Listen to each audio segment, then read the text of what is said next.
All right, so this is the second video in the series of videos I'm doing about program design, the principles of program design. And today we're going to be talking about overload. Overload is absolutely necessary, and this has to do with creating a stimulus, which is connected with what I talked about in the first video about the SAID principle. So the overload principle is you must continue to provide overload or more load or stress on the body and on the neuromuscular system to overcome the adaptations. So an example of this would be, say you woke up every morning and you did 20 body weight squats and 3 sets. How fast do you think your body would adapt to doing that? Well, it depends on the shape you're in, and it depends on how long you've been working out, but there's a lot of factors. For example, if somebody had already been working out, then doing 20 body weight squats would not put any stress on their body. It would be like a warm-up maybe. Whereas somebody who's been sitting on the couch, they've gained a lot of weight, doing 20 body weight squats, 3 sets, would leave them sore for a week. And I can tell you there's many people out there like that.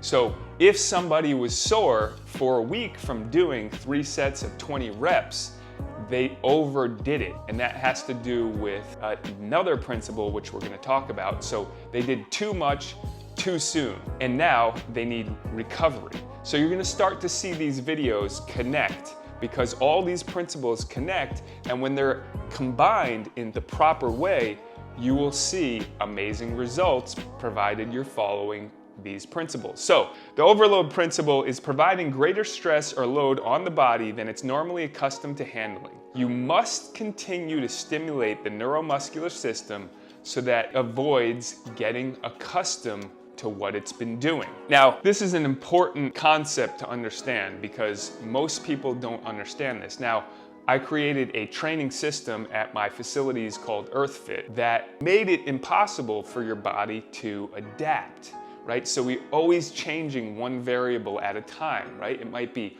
more unstable, you might have to use more weight, more strength, but your body is going to adapt and be accustomed to what it's doing consistently. So another example would be if you're bench pressing, let's say 100 pounds every time you go into the gym and you do 10 reps, after about a week or 2 weeks, that's gonna be easy. Now you need to stimulate that in some way so you can overload that by putting more weight to try to do 10 reps. Now, typically within training, you only want to go up a certain percentage. But remember, the first principle I talked about was the SAID principle, specific adaptations to impose demand. So if you're doing a lot of bench press, what's going to happen is you're going to get stronger at that movement. The more repetitions, the more patterns are created through the brain, the more stress you will get that. Now, how does this relate to back pain? Well, with back pain, many times people have pain because they have not been putting any stress on the areas that need the stress. Your spine actually needs stress and compression to be healthy. This is why sitting at your desk all day actually causes the spine to weaken, to not get the energy, the blood flow, and the nutrients it needs. Now there's another aspect of that where most of the population is not dealing with, and that's where people are picking up heavy weights consistently, and maybe they have not adapted their body for picking up those heavy weights, and they're picking it up mechanically wrong. So if, for example, you have been sitting at a desk all the time and now you want to move your house and you start lifting heavy stuff, your body has not been adapted for that. So now you're putting yourself in a dangerous situation, and this is where we see injuries. Now we also see injuries with small things like picking up a paperclip. Why is that occurring? Well, it's occurring because the person hasn't been taking care of their spine hygiene is not good, and then they have compression on the discs, they go to pick something up, they do a small twist, and now a little bit of juice from the disc comes out, or the disc herniates slightly and it puts a pressure on the nerve, and this is where you see someone hunched over in pain, excruciating pain. That's when a lot of times they come to see me or they get our online program because they're in such pain They want to do anything and everything. And this is a time when you want to take conservative measures for your spine. You don't want to do drastic measures quickly because the spine and the body can heal itself amazingly when we give it what it needs. So if we do the correct movements, we get the disc back into the place it needs to be, we get pressure off the nerves, then we start to see pain decrease and healing. So this is the overload principle. We must continue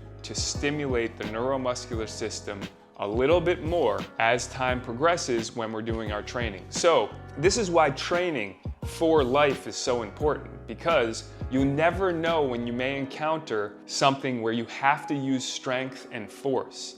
And if your neuromuscular system is not prepared for that, then you will end up in a situation where you're either extremely sore, you can tear something, you can break something, you can completely dislocate or rip a muscle, and therefore end up in a serious situation. So we train to prepare for those things. And a good place to start is with Back Pain Relief for Life, because it gives you a base level start to move correctly, so then you can add the next layer on top of that. So if you're sitting there with back pain or you want to learn more, there's going to be more videos in this series, but you can also click that link below and get started on a program. Whether you have back pain or not, this will help you tremendously for your spine hygiene, your mobility, your flexibility, and even mentally. So go ahead and click that link below. Have a great day.